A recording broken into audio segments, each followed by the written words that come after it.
এই যে ভিডিওর শুরুতে যে ভদ্র ক্যাটটাকে আপনারা দেখতে পাচ্ছেন না, সে কিন্তু অনেক মহাকাণ্ড আমার সাথে করে গিয়েছে। তো চলো ভিডিওটা শুরু করা যাক। এই যে দেখছেন সুন্দর মহাদয়কে, এ হচ্ছে জানি না কই থেকে আসছে, সম্ভবত কারো পোষা পালা বিড়াল হবে।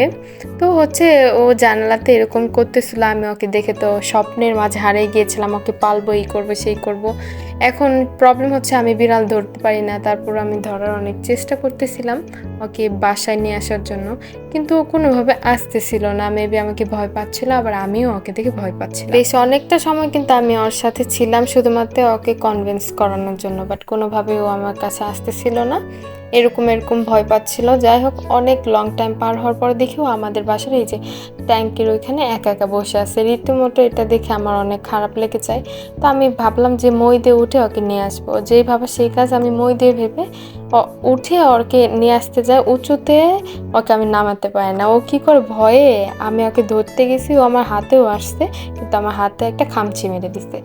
যাই হোক, এই যে একটা কাণ্ড ঘটাই দিছি। এরপরে শুরু হলো আমার টেনশন র্যাবিস ভাইরাস নিয়ে। আমি ভ্যাকসিন দেবো নাকি দেবো না, আমার 3 রাত ঘুম হয় নাই। লাস্টলি আমি সিদ্ধান্ত নিয়েছি যে আমি ভ্যাকসিন দেবো না। আলহামদুলিল্লাহ এখনও আমি ঠিক আছি, বাট এটা নিয়ে আমি অনেকটা দিন টেনশনে ছিলাম যে এই বিড়ালটার র্যাবিস আসছে নাকি, যেহেতু আমাদের পালা বিড়াল না, কার যেন বিড়াল কই থেকে আসছে।